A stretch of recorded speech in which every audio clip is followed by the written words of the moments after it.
welcome to Would I Lie to You, the show that not only encourages liars, it rewards them. On David Mitchell's team tonight, it's the star of Pirates of the Caribbean. Johnny Depp knows him. It's Mackenzie Crook. And a naturalist and TV wildlife presenter. Now, look, I'm not going to debase myself by doing cheap double entendres at his expense. I will just give you the ingredients and you can take it from there. Birds, tits, short-haired beavers. Knock yourself out. Chris Packham! And joining Lee Mack tonight, the country's most famous Victoria behind Beckham and Station. It's the writer and broadcaster Victoria Corrin. And a fine comedian who once starred as the voice of the Welsh Tourist Board. Imagine demeaning yourself by appearing in an advert. Rod Gilbert! And so to round one, Home Truths, where our panellists each read out a statement from the card in front of them to make things harder. They've never seen the card before, and they've got no idea what they'll be faced with. It's up to the opposing team to sort the fact from the fiction. And Rod is first up. Rod, please reveal all. I was sacked from my job at a zoo when my boss found out I had been taking photos of the animals wearing hats. So, just to clarify, were you wearing the hats or the animals? No, I was taking photos of the animals wearing hats. Yes, just to clarify, were you wearing hats or the animals? Well, you think I was taking photos of animals while I was wearing multiple hats? I would say that in the world of oddness, a man wearing two hats is no odder than an animal wearing one. Can you give us some examples of animal hat combos that you took photos of? Yeah, I've done monkeys in bowler hats. Of course. I've done a hippo in a flat cap. And, well, I was going to call him a snake. It wasn't a snake. It was in the reptile house, but I don't know what he was, but he was wearing a fez. Were these miniature hats, can I ask, Rod? Were these little animal hats or human hats? On the hippo? Are you mad? No, but on the thing in the reptile house, I'm thinking a full-size fez is going to just hide the creature. Yes, but what you're saying is, were the hats to scale? Thank you. Rod, were the hats to scale? The hats, well, I mean, to scale is a grand way of putting it, but I would certainly try and, try and make the hat fit. Right. The top of a hippo's head is actually quite a slippery affair. Oh, you've got to get the right hat. What was your official role at the zoo?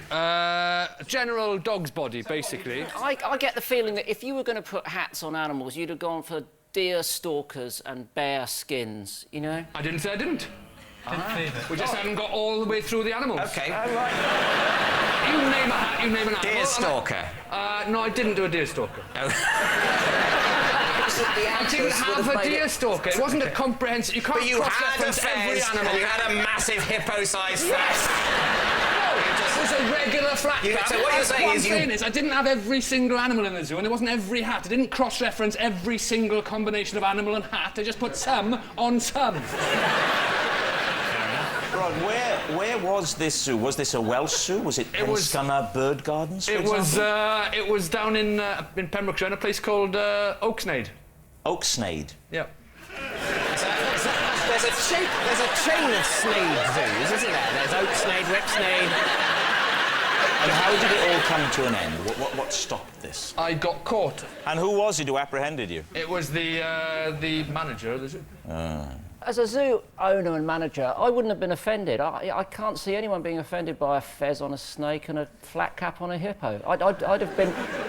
Just what the zoo needs. If it's down there in South Wales at this Oaksnade or something, I'd have thought any little hat on a cat would have done the Why, trick. because it's a Welsh zoo? Our animals aren't good enough in their natural habitat. We'd better dress them up a bit. You racist bastard.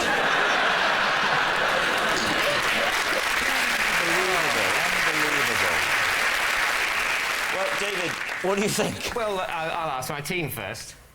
I mean, I've never heard of Oaksnade Zoo. Have you ever heard of Oaksnade Zoo? Is that the most you doubt about that song? Okay, no. I've got a fat cap on a hippo. Mackenzie, Fair enough. Oaksnade Zoo. Not having it. My girlfriend owns a zoo. We tour zoos, and Oaksnade's never been on our agenda. Oaksnade, the zoo that shares a syllable with Whipsnade. I think Mackenzie's right. That's the chink in the otherwise impenetrable armour of plausibility. That Oaksnade Zoo doesn't exist. I think we're very happy to say lie. You're saying it's a lie, so, Rod, were you telling the truth or were you telling us a lie? Well, chaps, I'm afraid I was telling a lie.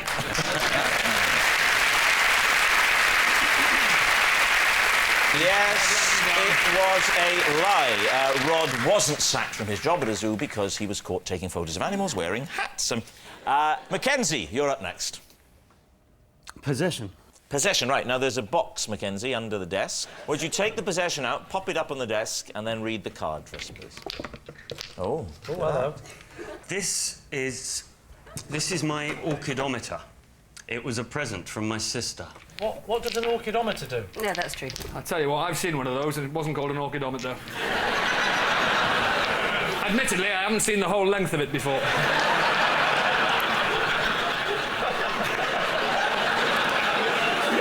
What's an orchidometer, Mackenzie? It is a piece of medical apparatus used for determining the size of testicles in male humans. Why do you need to know the size of male testicles in humans? I'm 42, nobody's ever gone, hey, extra large.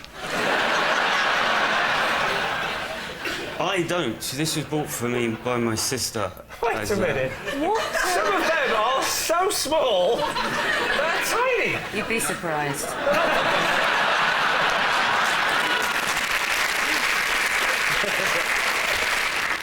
My sister bought this for me for nostalgic reasons. Nostalgic? Yeah. To remind me... Hang on. If this is to remind you both of the good old days, we don't want to...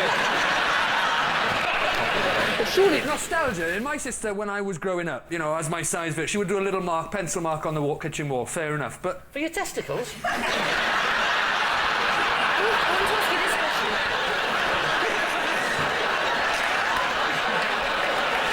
Oh, you're getting taller. You know how when someone gives you a jumper, they say, "Oh, try it on now"?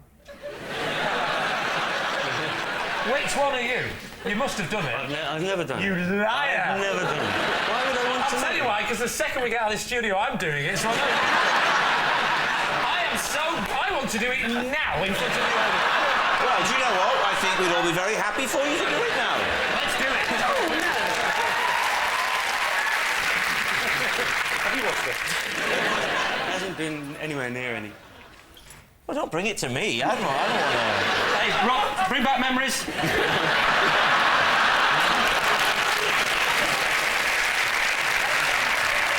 Right, I will do it, but I'll do it under the desk. You're not going to get your... Come on. One, just one then. Meet me halfway. Come on, then. Come on then, no! This is a real medical thing. Why did your sister get you it? Because when I was younger, I was a very slight chap, not the When you were younger, you were finest slight? specimen of man. Blimey, before what were you, a today. stick man? And I used to have to go to a hospital to be measured in all sorts of creative Keep it light. One of the ways they measured me was using an orchidometer. And, They measured your testicles with it. yeah, not with that one. What are you going to say? With your testicle measuring device, you spoil us, Ambassador. The question is whether his sister got it for him, and not what this is. His sister got it for him. He's telling the truth. Can you not? Am I? But this can't be real. Take those. This can't be real. Have a look at him through those. Tell him your sister gave you that as a present. Have you got truth glasses? They're not allowed on this show. Lee, it is time to take a guess. Imagine going to the doctors and going, is that normal to have that many? Hey, take a look at this, Doc. Tell me that's normal. They're purple and it's the wrong amount. OK, what do you think? I'm going to go with it. OK, then. Well, why not? It sounds true. Saying true. OK, Mackenzie, what's the answer? It is true. It was true. Mackenzie's sister did buy him that orchidometer. Mackenzie frequently brings it out at dinner parties and uses it as an icebreaker, and more often than not, a morale crusher. And at the end of that round, the scores are level.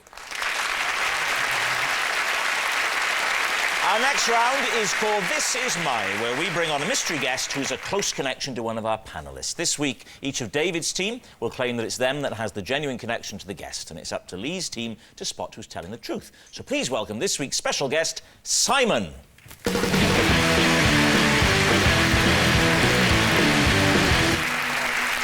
So, Mackenzie Crook, what is Simon to you? This is Simon, and when I hoaxed my school by burying some treasure, Simon found it and the police were called. OK, all right. Chris, how do you know Simon? This is Simon. In a virtual world, we're married. And finally, David Mitchell, your relationship with Simon. This is Simon. He has a large tattoo of my face on his knee. So there we have it. Is Simon Mackenzie's treasure hunter, Chris's cyber spouse, or David's tattooed fan? Lee's team, where would you like to start? David, Yes. how do you know Simon? I know him because when I was doing a book signing of a comedy book, he came and asked for the book to be signed and also asked me to sign my name underneath the tattoo of my face on his knee. When you sign the face, is the face normal when the knee is stretched? Or is the face normal when it's not stretched? Look, it's my face. It's not normal at all. I need see to what I ask you a mean, question, though? but you've got to answer this honestly. Yeah. When No, the- no, you don't. I don't. That's the whole point of the game. Okay.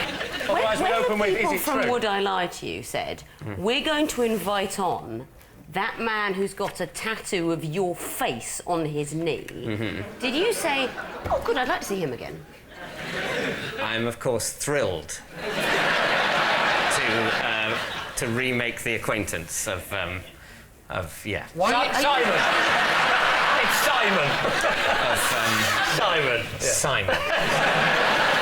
So I did something, just to digress a little bit. I once got, this is true, backstage after a gig, a woman asked me to sign her bosom.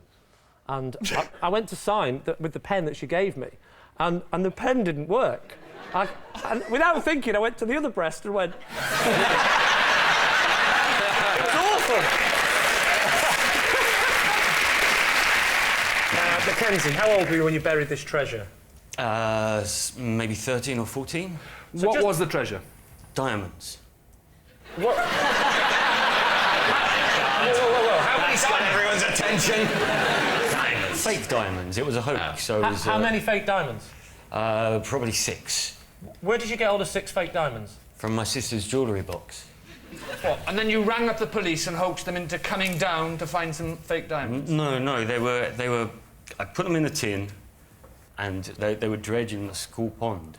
So I knew if I placed it in the pond, it would be found. And where did he fit into this? Simon found the tin with the supposed diamonds and a letter that I'd faked. What did it say on the letter? It said something along the lines of, these are stolen, smuggled diamonds. Whoa. So you're telling me that diamonds were found with a letter, you go, these are smuggled diamonds? Yeah. And someone went, we better phone the police, this is genuine. Was there a punishment involved? Nobody ever found out it was me. The police came back and said that they'd analysed the diamonds and they weren't diamonds, and it was obviously a hoax. So they caught Ronnie Biggs, but they couldn't get you? Are you happy to move on now? Yeah. Chris, you're married in a virtual world. Tell us a little bit more about how you met Simon. Second Life is a virtual world that exists on the internet, secondlife.com, and I'm one of the players. There are various roles that you can play. You invent an avatar for yourself. And you are? My avatar is Audrey Hepburn. It's what? Audrey Hepburn. So you're playing the woman in this relationship? Yes. Why have you got a second life as a woman? Well, part of the whole thing is that you can be whatever you want to be, and as I say, a lot of people take it... Don't start singing I Am What I Am. Well, I thought, well, I'll change my personality. I'll be Audrey Hepburn, as the Audrey Hepburn happens to be one of my real-life heroines. Right. And Couldn't do Hepburn because someone had already done it. And what is Simon's avatar? He is Simon Bernstein Jr. Right, and where did you meet him in this virtual world? Well, when you go on there, you can go to places and then you meet people. They contact A bit you. like real life, but for Can I sad ask you, people. So his name's Simon and his pretend name is Simon? Yes, but his real name's Simon Morgan. Presumably, rather like Audrey Hepburn, he couldn't be Simon Morgan because someone had already done that. There were about 20 million people No, trying yeah, to but do you're this not thing. Audrey Hepburn. No, Helpburn. Yeah, no, but you wanted to... Yes, but he is Simon Morgan, is what It's like a psychiatrist coach. You are not Audrey Hepburn. I'm not going to tell you again. We went through this last week. You're not Audrey Hepburn. I still haven't established where you met Simon Bernstein Jr. I met him at a cocktail party. Yes? I married him for his money. But I married... I believe you because when you said you married him for his money, do you see his face? He couldn't help it. He said that. No, that was the ink on his knees drying. What are you going to say, Lee? Who do you think it is? This is a tricky one for me. Victoria, who is he connected with? If this was a poker game Yeah. and I had to make a call, I'd say Mackenzie's the one who's not bluffing. You're going by body language. Well, that's interesting. What is it about his body that tells you he's not bluffing it? But he has a sort of calm... I know for a fact Readiness he's under to- heavy medication. I don't know if that's... Looking at it from a different way, Simon is far too geeky for tattoos on his knees, but the Avatar thing I think sounds just a bit too plausible. I think it's Mackenzie. Well, listen, Victoria's a top poker player. She knows body language better than anybody. So you're saying that it's definitely Mackenzie Crook? You're saying that it's the buried treasure? Yeah. OK. Simon, would you like to reveal your true identity? My name is Simon, and when we were at school together, I discovered Mackenzie's buried treasure. Everything that Mackenzie said was absolutely true. Simon found the treasure Mackenzie buried at his school. And actually, we can show you the letter. Have a look at this. In this tin, I have placed stolen... You don't mind me doing it with an accent, do you? In this tin, I have placed stolen diamonds. Oh, you're going to do it with an accent?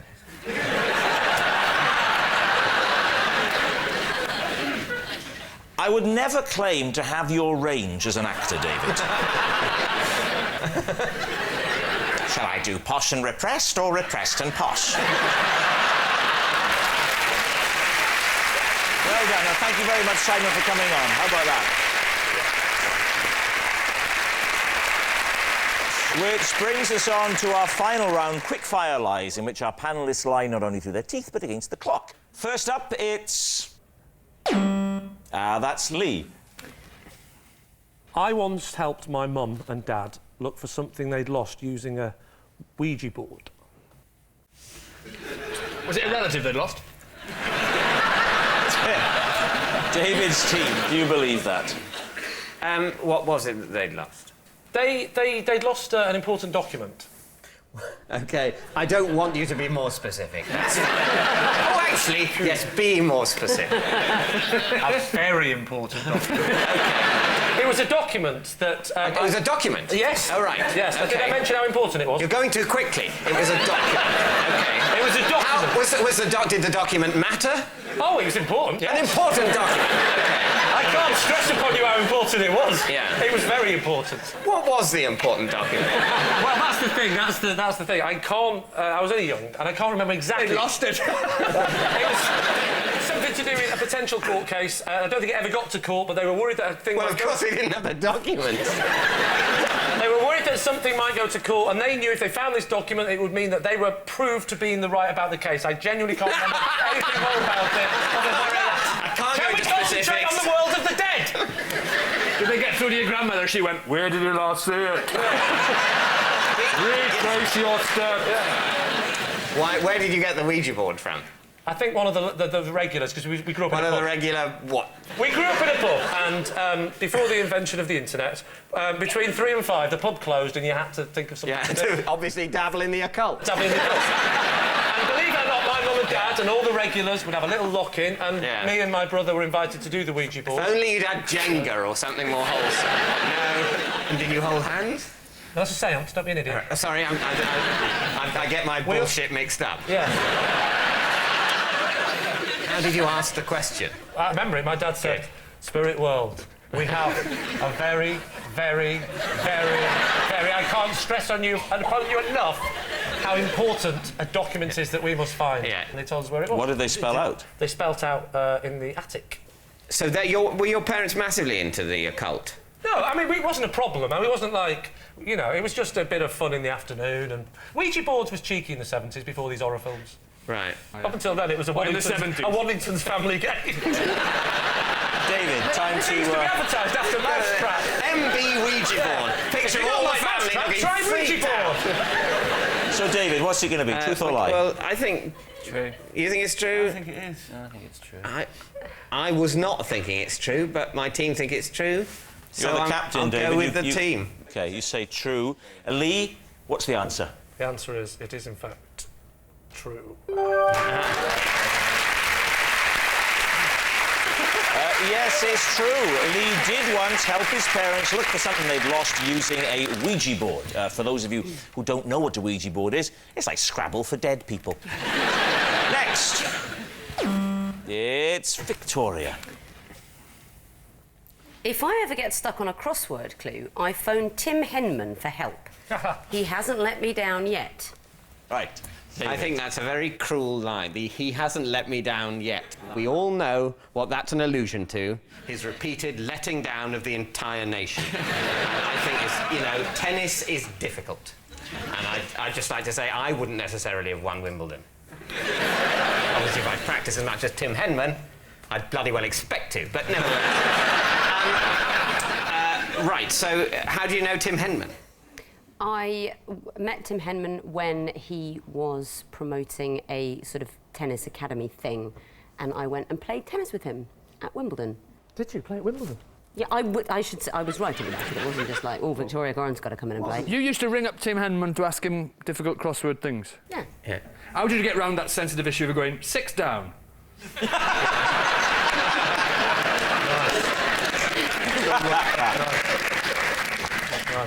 So Tim Henman is particularly good at crosswords. He's got to be good at something. Once again, I would say that Tim Henman is relatively good at tennis. So he could almost be a professional. I'm curious, of all the people you meet in the course of your job, you choose a tennis player of sorts to advise you on crosswords. He's very into crosswords. So you're saying at this point in this clue I can't get, what we need is some of the skills that it takes to, you know, choke during a tiebreak. You're turning against him now, aren't you? Get your mind on which side of the fence are you on? Yeah. How did the subject of crosswords come up when you were playing I was doing this? a crossword while waiting for him. He was doing To serve, to get one in. That's why you kept losing. I was doing a crossword, And and he came in, and it was kind of a bonding thing because he said, And crosswords, let me have a look. what do you think, Mackenzie? Do you think it's plausible? I think it might be plausible, yeah. Cryptic or just regular? He's not an idiot. You don't ring someone, oh yeah, it's got 3 letters, household pet, starts with D. Cat. Mackenzie thinks it's plausible. Packham is saying... I think it's sadly probably true. Right, so you... True. Come on. I don't have to think. You're saying true? True. OK. So, Victoria... You think I phoned Tim Henman to ask him the answer to crossword clues? Obviously, that's a lie.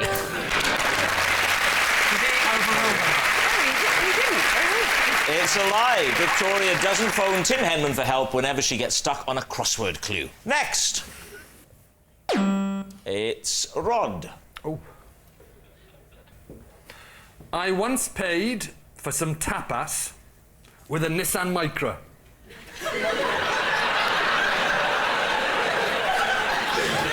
David, tapas, Nissan Micra. How much tapas were you buying? 1 meal's worth of tapas. Worth of tapas. So what cash value of this tapas? In the area of £15. OK, why? I didn't have any money. But weren't you aware that a Nissan Micra, even in probably quite scruffy condition, would be worth a lot more than £15? Yeah, but if you haven't got any money, all you've got is a Nissan Micra. What are you going to do? I don't suppose I'd eat out in restaurants. Well, drive home and have some toast. I couldn't drive home. I sold my car for some tapas. Oh, yeah, good point. So did they accept the car in payment? Yes. How many of you were eating? 8. 8 of you sharing £15 worth of tapas. I get £15 worth. We all had roughly, I suppose. I don't know, I didn't check. But you didn't offer... You didn't offer the Nissan Micra for everyone's meal. You said, well, I only had this, and this. The Nissan Micra's only covering that. You can pay for your own. I mean, that might have been the time to be a little bit, you know, a little bit generous. I am giving a car away here. Did none of the others think that they might chip in to save your car? Somebody did bail me out, so I had to pay them with my car. That's all I had. They said, I'll pay you. So it was one of your friends that you gave the car to, not the proprietors of the restaurant, then? Well, obviously not, yeah. Right, so one of your friends said, I'll give you the 15 quid. I'll pay your share. But you can't, like, owe it to me. You can't give it to me next week. I want something in exchange for it now. You looked in your pocket, I've got a handkerchief, I've got my shirt. It'd be embarrassing to take my shirt off, but it'll have to be the car. I think what happened was, she said, I'll pay your share. I said, I've got nothing to give you, I can give you my car. And I don't think it occurred to her to say, no, don't do that, give me 15 quid next week. I'll take the car, is what she said. What was the value of the car? 2,500 I paid for it. And how long before the dinner? I lost £2,485 on the deal.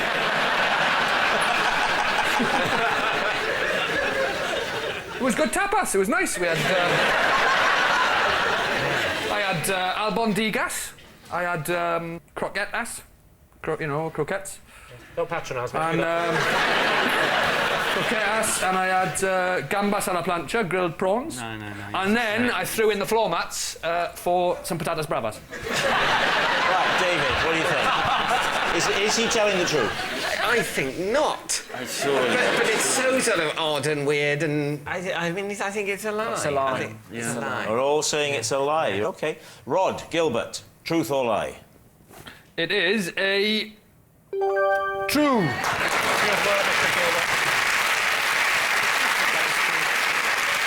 So, just to be clear, everything you just said was true. Every word of it. You are a moron. And that noise signals time is up and it's the end of the show. And I can tell you, well, what a shocker. Lee's team have won by 6 points to 4. How did you do that? But, of course, it's not just a team game. And my individual liar of the week this week is Mackenzie Crook. Yes, Mackenzie Crook. I suppose the clue was in the name. Never trust anyone called Mackenzie. Good night. Well done.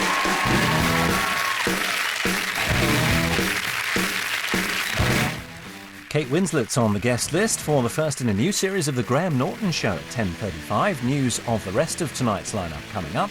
While on BBC Two, Sue Perkins and Ross Noble will join regulars for QI.